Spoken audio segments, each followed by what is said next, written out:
Hey everyone, Animosity here. I wanted to share my thoughts on the balance changes coming. I just want to share a bit about myself before I head into the notes.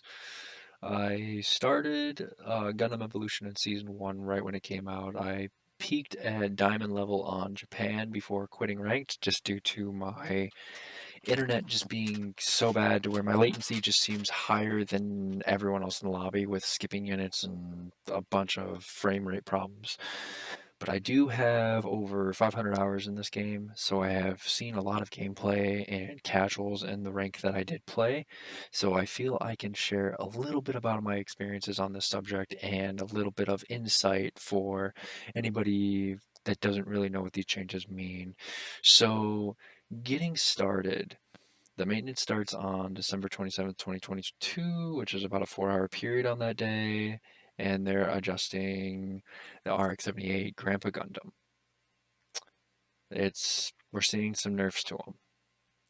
So the first nerf is with the Gundam Shield.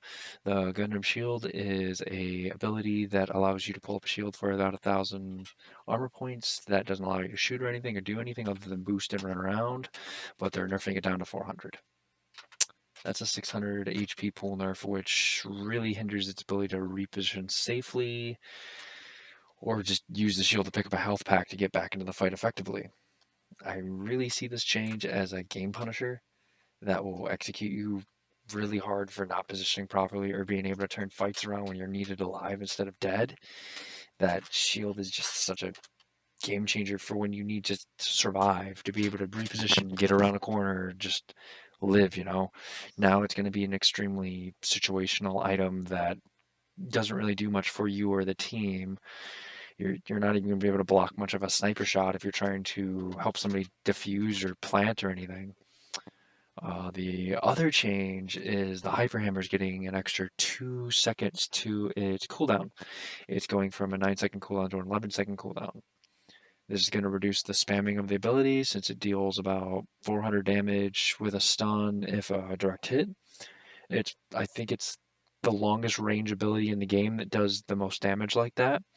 So it was a really game-changing ability in 1v1 fights and being able to strip the shields, but now it's going to be more of a less spammed ability. It's going to be used more against when they're shielded units like a Sosby and GM. So like when team like to run Sosby and GM together, it's going to be a really helpful unit for those situations only. It's not going to really going to be used in any other situation.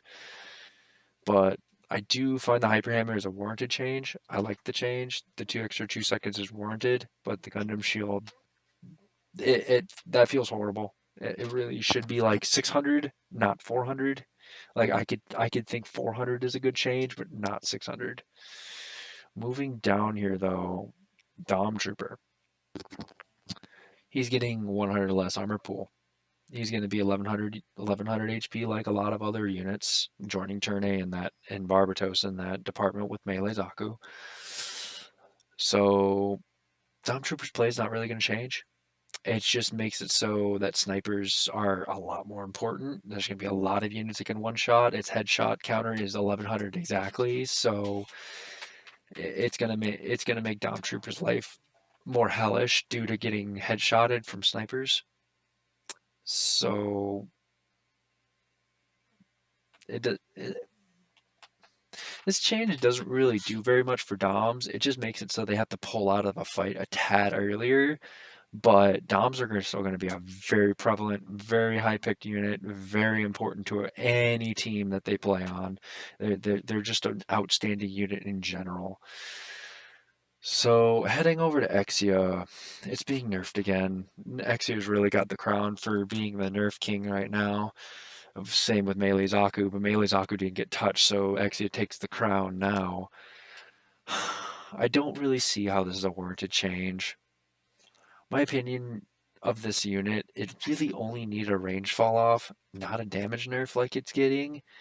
It's losing quite a bit of damage here, and the crit multiplier going down. It's just, I'm sure most of you are going to be really happy with this change, but the Axia community is already pretty waning due to all the cooldown nerfs. But now with a damage nerf on top of that, I really don't see Axios doing very well in any kind of meta now. They're still going to be used even at high level, I'm sure, and really good players are going to be able to get through this change very easily. But it's going to make its damage combo and headshots not outright kill you when it does it. So it's going to open up a lot more avenues for a counter headshot by the opposing suit it's trying to kill, which will most likely eliminate a fragile Exia because most likely you've already damaged it down to about 400 probably ish. So one well placed headshot will end up killing it and letting the opposing mobile suit survive the engagement. So for Exia players, your positioning and timing are going to be even more important to your already fragile kit and suit. Because if you spend any cooldowns, it's going to be extremely punishing to you for any reason because you're not going to be able to poke as well as you did. So my hero. So for me, I hated Mahiru's buffs. The detection range was insane with the way it was able to zone and control a battle, but it's getting nerfed down to 140, which is a good change. I wanted the detonation range to be nerfed, but it's losing its primary fire damage, which I don't really understand that change. Really, it only needed the detection range touched because they touched it before, but now they're doing a trifold nerf, which really hurts its gameplay. Before, if it could get the magical maximum damage output, it could one shot or three shot 800 HP units. But now with the damage nerf, it can't even do that. If you get maximum damage off of its grenades, it could do about 810 damage. But now it does way under 800. So you can't one shot anybody. Like reload canceling is so important to this unit now, it's ridiculous. But what I did like, it's alt. It's alt right here. This was a great change. I love that they gave it a detonation range because a lot of the problems with Mahiru's alt was that he had to show himself. He literally had to go in front of the enemies to shoot his grenades, and if his team wasn't guarding him at that time, he just died with his alt. He got maybe one grenade off. Now he can safely shoot from behind corners and everything and just wipe an entire team. His zoning and his control are going to be extremely important of when he uses this alt now because it's going to be broken on like colony map, certain other maps like thermal plant, flak fort in certain situations. I mean, it's such a game changer for this alt, which I guess that's why they nerfed his primary fire, is so his alt gets charged slower. So it's going to be a lot more important for his alt for when he ults, not if he ults. So the only buff on this list is New Gundam. Last but not least, the only buff. So I didn't know this, but New Gundam's when he ults, he has less primary fire damage. I didn't know that. I didn't notice it. Never looked at it. But now they're bringing it more in line with his regular fire damage.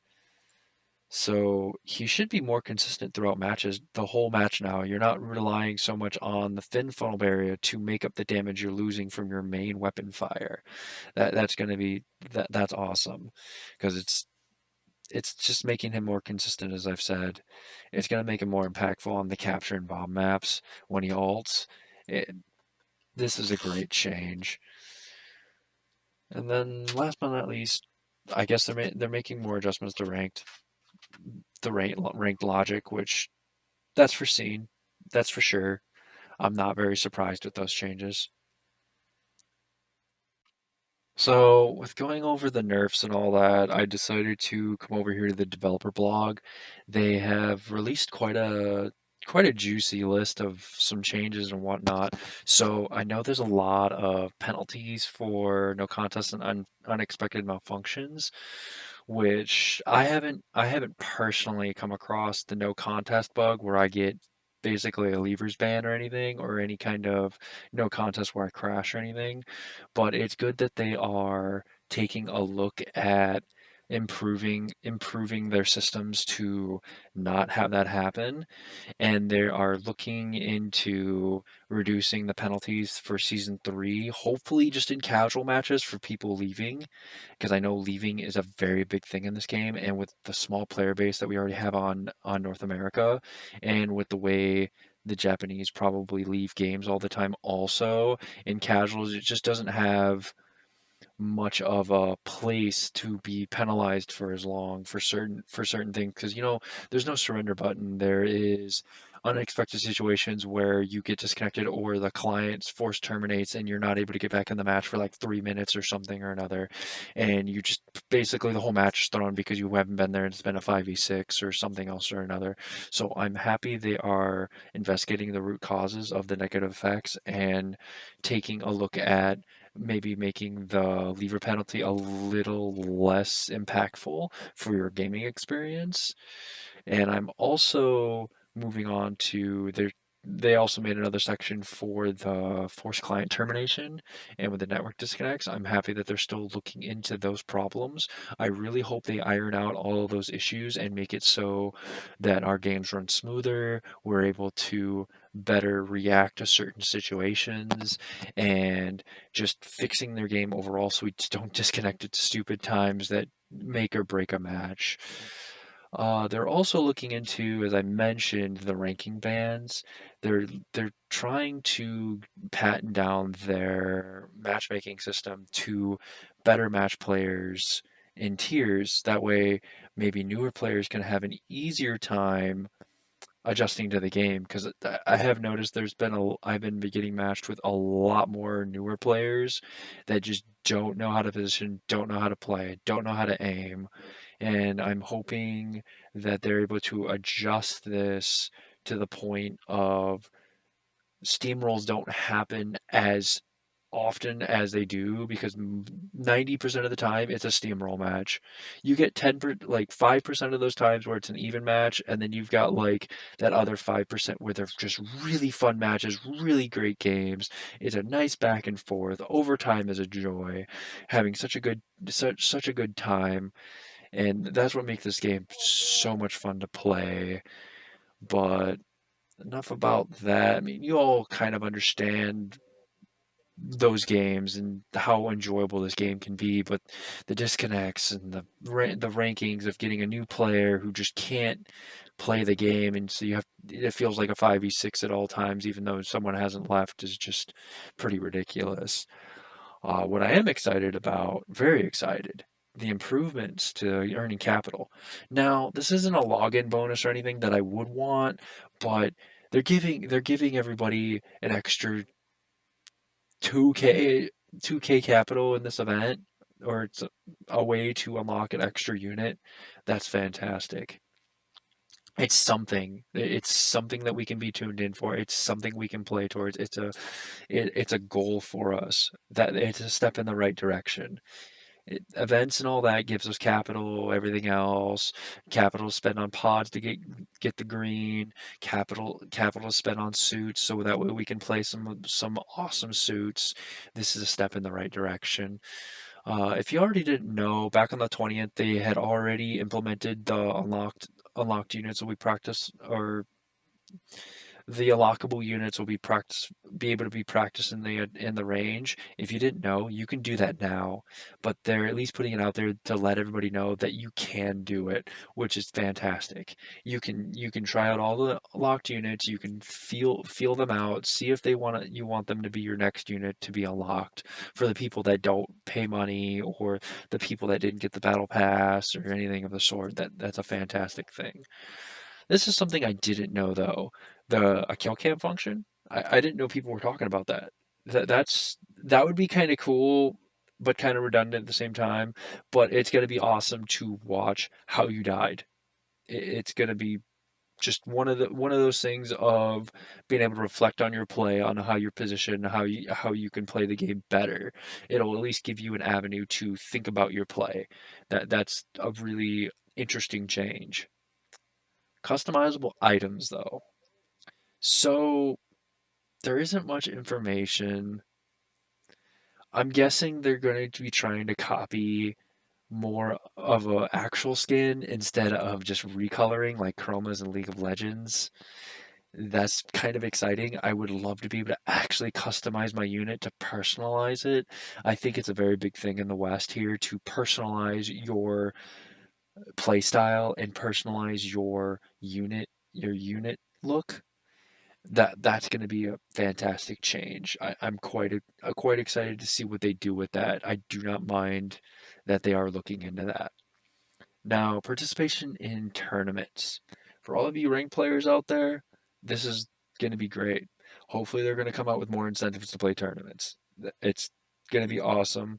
Not just money, because we're not always motivated by just cash. We want other incentives like, rare unit skins or rare this or that or some customizable features for if you stop playing tournaments, you have something to take from when you did play tournaments. That would be great to have. Moving on to Twitch though, Twitch drops, more Twitch streamers, more promotions. This is great. I want to see Twitch drops. I want to see stuff like that. I don't personally stream on Twitch, but I watch like Eternal Chris X. I watch CyberRank. I watch Miss Esper, Listic. Those those streamers getting Twitch drops. Oh yeah, don't forget about Toto either. She's a Japanese streamer, but Twitch drops. That's gonna bring so many more fans, so many more reasons to play. I can't wait for Twitch drops. Now, information for us outside of Japan. So this is a developer worldwide game that they wanted to bring to the world, not just Japan, like they've brought for many different Gundam franchise licenses and all that. They need improvement. They understand they need improvement. They want to improve the time gap between the translations and all that. That way we can be more well informed. We don't have to go to their site to translate everything they're talking about. They are improving this. They've used the blog, not enough, but I'd love to see more frequency on the developers blog for the English translation.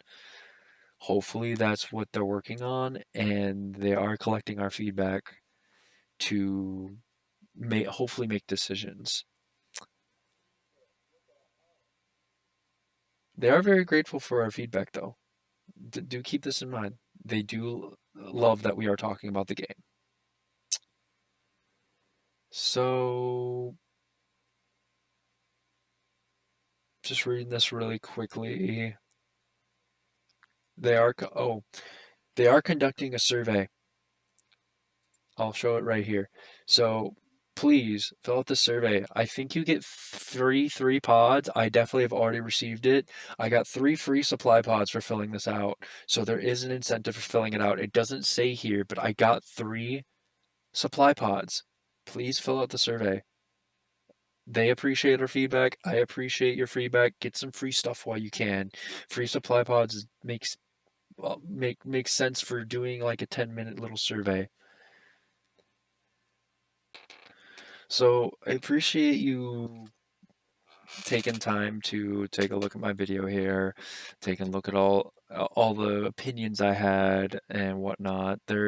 You can always throw some comments in there if I missed anything or if any questions or maybe even discussion topics. I appreciate all your feedback.